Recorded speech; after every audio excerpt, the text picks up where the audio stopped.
ಕರ್ನಾಟಕದಲ್ಲಿರೋ ಪ್ರತಿಯೊಂದು ಕನ್ನಡಿಗರಿಗೆ ಕೈ ಮುಗ್ದಿ ಕೇಳ್ಕೊಂತೀನಿ. ಇನ್ಮೇಲೆ ವಿಡಿಯೋ ಮಾಡಲ್ಲ ಅಂತನಾ? ಇವಾಗಾದ್ರೂ ಒಳ್ಳೆ ಬುದ್ಧಿ ಬಂತಲ್ ಬಿಡು, ಆರಾಮ್ ನೆಮ್ಮದಿಯಾಗಿರ್ಬೋದು. ಜನ ಕೈಯೆಲ್ಲ ಯಾಕೆ ಮುಗಿತೀಯ, ಬಿಡು ಹೋಗ್ಲಿ. ನಾನು ಈ ಬಿಗ್ ಬಾಸ್ ಹೋಗೋದು ನನ್ನ ದೊಡ್ಡ ಕನಸು. ನೀನ್ ಹಾಕಿರೋ ಬ್ಯಾಕ್ ಗ್ರೌಂಡ್ ಮ್ಯೂಸಿಕ್ಗೂ ನೀನ್ ಕೊಡ್ತಿರೋ ಲೂಸ್ ಮೋಷನ್ ಎಕ್ಸ್ಪ್ರೆಷನ್ಸ್ಗೂ ನಾನ್ ಅನ್ಕೊಂಡೆ ಅಪಾಲಜಿ ವಿಡಿಯೋ ಅಂತ, ನೋಡಿದ್ರೆ ಬಿಗ್ ಬಾಸ್ ಅಂತೇಳಿ. ತುಂಬಾ ಆಸೆ ಅಳ್ಬೇಡ, ಸುಮ್ನಿರೋ ಕೂಸೆ. ಪ್ರತಿಯೊಬ್ಬರಿಗೂ ಕೇಳ್ಕೊಂತೀನಿ, ನಾನ್ ಬಿಗ್ ಬಾಸ್ ಹೋಗ್ಬೇಕಂದ್ರೆ ನಿಮ್ಮ ಸಪೋರ್ಟ್ ಬೇಕಾಗಿದೆ. ಕರ್ನಾಟಕದಲ್ಲಿರೋ ಪ್ರತಿಯೊಂದು ಕನ್ನಡಿಗರ ಸಪೋರ್ಟ್ ಇಲ್ಲ ಅಂದ್ರೆ ನಾನ್ ಬಿಗ್ ಬಾಸ್ ಹೋಗಕ್ಕಾಗಲ್ಲ. ನೋಡಿ ಫ್ರೆಂಡ್ಸ್, ಇವ್ನ್ ಮೊಸಳೆ ಕಣ್ಣೀರ್ಗೆ ನೀವು ಕರ್ಗಕ್ ಹೋಗ್ಬೇಡಿ. ಅಪ್ಪಿ ಇವ್ನ್ ಬಿಗ್ ಬಾಸ್ ಮನೆಗೆ ಹೋದ್ರೆ ಲಕ್ಸರಿ ಬಜೆಟ್ ಅಲ್ಲಿ ನಂಗೆ ಮುಂದಿನ ವಾರ ಪೆಟ್ರೋಲ್ ಬೇಕಂತ ಕೇಳಿದ್ರೆ ಕಷ್ಟ. ಆಮೇಲೆ ಪ್ರತಿದಿನ ರಾತ್ರಿ ನೀವ್ ಇಂತ ಕರ್ಮ ನೋಡ್ಬೇಕಾಗುತ್ತೆ. ಇಷ್ಟು ದಿನ ನಾನು ಮಾಡಿದ ವಿಡಿಯೋ ಬೇರೆ, ಇನ್ನು ಮೇಲೆ ನಮ್ಮ ಕರ್ನಾಟಕ ಜನತೆ ಹತ್ರ ಕೈ ಮುಗ್ದಿ ಕೇಳ್ಕೊಂತೀನಿ ನಿಮ್ಮ ಒಂದು ಸಪೋರ್ಟ್. ನಾನು ಬಿಗ್ ಬಾಸ್ ಹೋಗಕ್ಕೆ ಆ ಸ್ಟೇಜ್ ಕಾಲಿಕಕ್ಕೆ ನಿಮ್ ಸಪೋರ್ಟ್ ಬೇಕಾಗಿದೆ. ಪ್ರತಿಯೊಬ್ಬರಿಗೂ ಕೇಳ್ಕೊಂತೀನಿ, ಕಲರ್ಸ್ ಕನ್ನಡ ಅವ್ರಿಗೆ ಟ್ಯಾಗ್ ಮಾಡಿ, ಕಲರ್ಸ್ ಕನ್ನಡ ಅವ್ರಿಗೆ ಕಮೆಂಟ್ ಹಾಕಿ. ಅಣ್ಣಗೆ ಕಂಟೆಸ್ಟೆಂಟ್ ಆಗಿ ಹೋಗೋ ಆಸೆ ಇಲ್ಲ, ಒಟ್ಟಲ್ಲಿ ಸ್ಟೇಜ್ ಹತ್ಬೇಕಷ್ಟೇ. ಬಿಡು ಮಗ, ಒಂದ್ ಪೊರ್ಕೆ ತಗೊಂಡ್ ಹೋಗುವಂತೆ ಎಲ್ಲ ಪ್ರೀಮಿಯರ್ ಶೋ ಆದ್ಮೇಲೆ ಕಸ ಬಳಿಯಕ್ಕೆ. ಕಿಚ್ಚ ಸುದೀಪ್ ಸರ್ಗೆ ಮೆನ್ಷನ್ ಮಾಡಿ.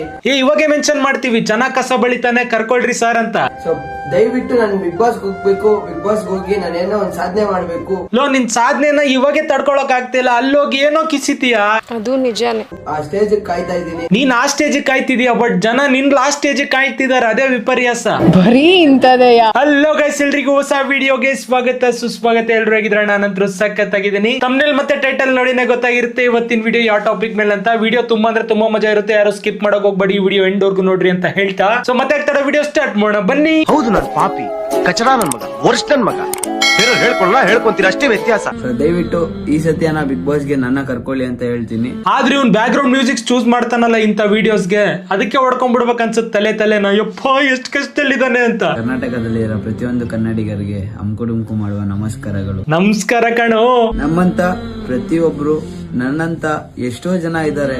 ಸೊ ಅವ್ರಿಗೂ ಬಿಗ್ ಬಾಸ್ ಹೋಗ್ಬೇಕಂತ ತುಂಬಾ ಜನಕ್ಕೆ ಆಸೆ ಇದೆ. ನಿನ್ನಂತ ತುಂಬಾ ಜನಕ್ಕೆ ಬಿಗ್ ಬಾಸ್ ಗಲ್ಲ, ಹುಚ್ಚಾಸ್ಪತ್ರೆಗೆ ಸೆಲೆಕ್ಟ್ ಮಾಡ್ಬೇಕು. ಆದ್ರೆ ನನಗೆ ದೊಡ್ಡ ಕನ್ಸು. ಹುಚ್ಚಾಸ್ಪತ್ರೆಗೆ ಯಾಕೆ ಹೋಗ್ಬೇಕು ಅಂತ ನಾನು ಹೇಳ್ತೀನಿ. ಹುಚ್ಚಾಸ್ಪತ್ರೆಗೆ ನಾನೇನಕ್ಕೆ ಹೋಗ್ಬೇಕಂದ್ರೆ, ಹೇಳು ಅದನ್ನೇ.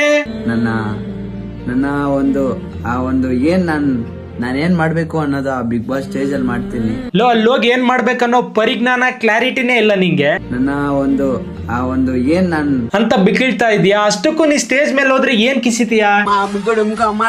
ಈ ತರ ಸ್ಟೇಜ್ ಮೇಲೆ ಅಲ್ಲಿ ಸುದೀಪ್ ಸಾರಿಗೆ ಮಾಡಕ್ ಹೋಗ್ತೀಯಾ? ನೋಡಿಲಿ, ಸುದೀಪ್ ಸಾರ್ಗೆ ಇವಾಗ ಹೊಸ ಬಾಡಿ ಗಾರ್ಡ್ ಈ ತರ ಇದಾರೆ, ಎತ್ತಿ ನಿನಗೆ ಗೇಟ್ ಹೊರಗೆ ಹೊಸ್ತು ಬಿಡ್ತಾರೆ ಅಂತೇಳಿ. ನಂದು ಕನ್ಸಲ್ಲ, ಅದು ನನ್ನ ಡ್ರೀಮ್ ಬಿಗ್ ಬಾಸ್. ಸಸ್ತನಶ, ಡ್ರೀಮು ಕನ್ಸು ಎಲ್ಲ ಒಂದೇ ಕಣೋ. ಮೇಷ್ಟ್ರು ಗುರುಗಳಾಗ್ತಾರೆ. ಮೇಷ್ಟ್ರು ಗುರುಗಳು ಇವೆರಡೂ ಒಂದೇ ಕಣೋ.